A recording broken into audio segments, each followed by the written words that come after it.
عین حال سفر داریم با پایتخت کشور شهر دوشنبه.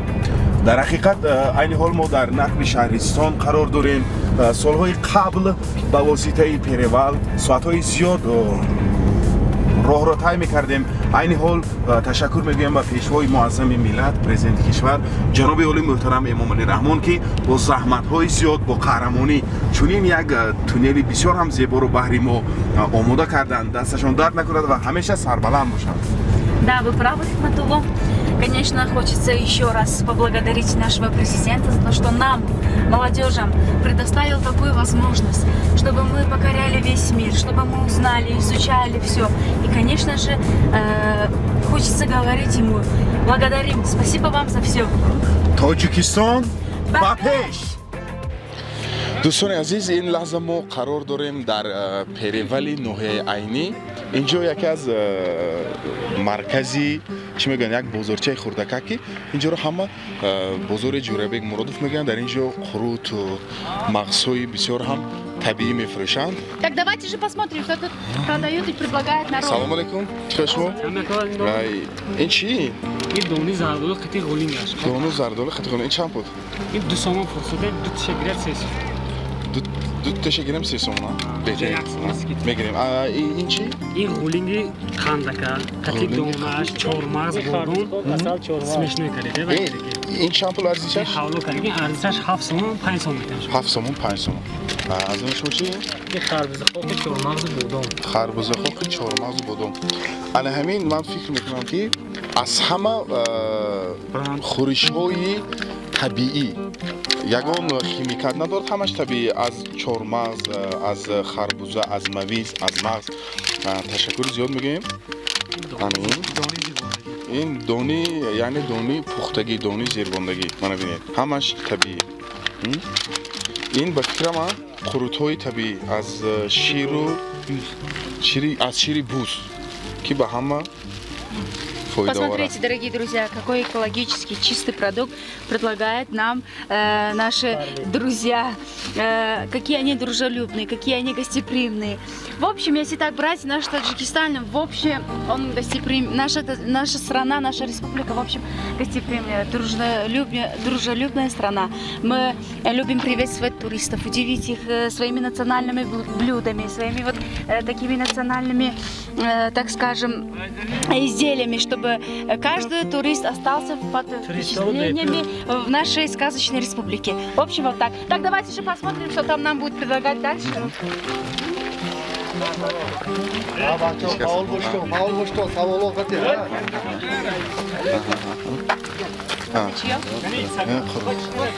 Смотрите, сколько же тут разных видов сушеных абрикосов, зерен абрикоса, а так еще эти шиповники.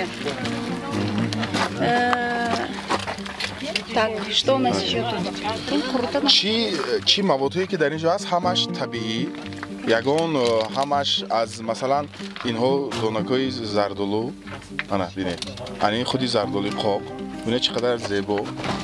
طبیعی. من فکر میکنم که به همه خریداران فایده داره. این زیره هم بفکرم.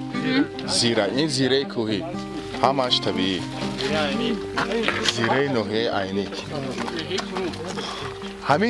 همین بازارچه چی نام دارد؟ دهقان بازار. بازار جورابک مرادف.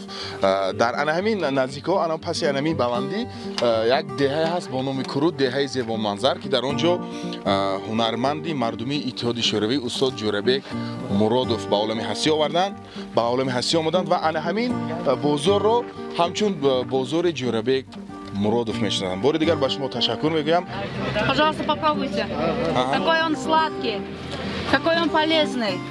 Можно и сварить, и сделать чай, да, из него? Полезно вообще организму. این به فکر من توتیقاق. Да. همین توتیقاق رو برای یگان بیماری، یگان کسیل برای چه بسیار استفاده میبرن؟ ایمونیتت بلند میکند برای شمالزدگی، برای کسلی شوش. Так говорят люди в народной медицине, что этот сушеный тутовник используют для того, чтобы лечить, да, воспаление легких и поднять иммунитет Так что берите. Спасибо. Посмотрите, какой дружелюбный у нас таджик. Говорит, пробуйте, берите, все для вас бесплатно. Так, конечно же, для гостей. Teşekkür ederim. Ako anamin mayizi zarda. این از همون انگورهای نوعی عینی بهتری انگورهای تویفی این بادام خود بادام کلان بادام نوعی عینی از دهه استاد جوربک مرادوف در همین نوعی عینی همه مردمان زحمتکش هستند با مهنت حلال با قلب صاف مهماندوست و همه اون نفرانی که در کوهستان چشم به عالم هستی میکشند آنها حتما صنعت دوست و صنعتکار و صنعت دوستار هستند. اینجا دوستی عزیزی ما شادون جان سعید بسیار یک صنعتی والا دارند و امروز فارغ از کار خود به سودای همین موادهای طبیعی مشغول هستند. من بسیار میخواستم شادون جان یک از اشعار استادان یا که از ایجاد خودتون یگان سرودی زیبا زمزمه میکردید. مرحبا.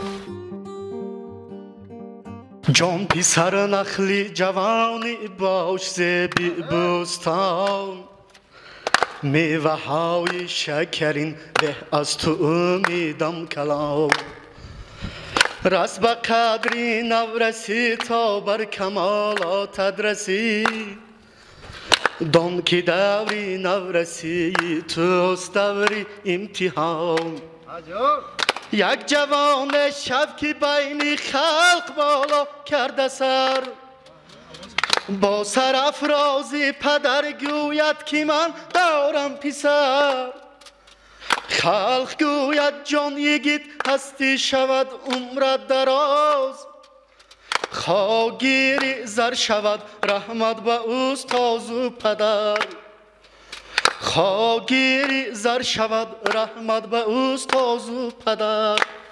Спасибо большое, браво! بیاید یک قرصکی بلندی کوهستانی زنیم به افتخار شادون جان.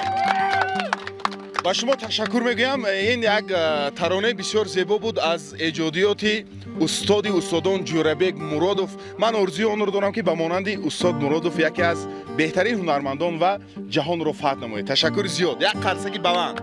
Спасибо, желаю вам всего наилучшего и прекрасной жизни. Спасибо. اینجا چند لحظه پیشیدیم که برای عزیزه توفه کردم. عزیزه جان انا توفه بینید انا همش توفه شد.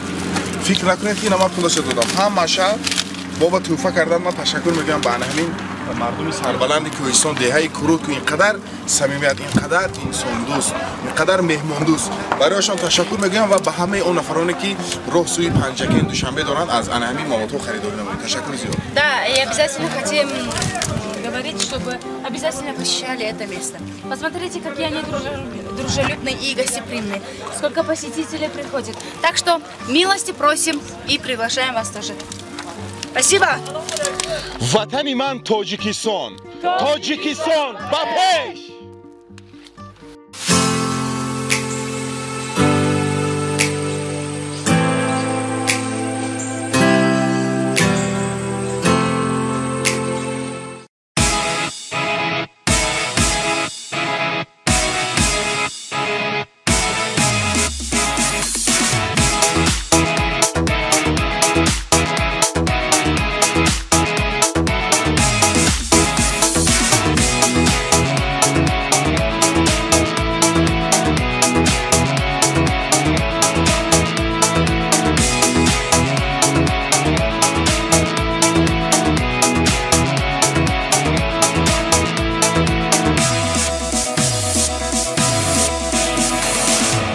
وطن من تاجیکستان. تاجیکستان با پیش.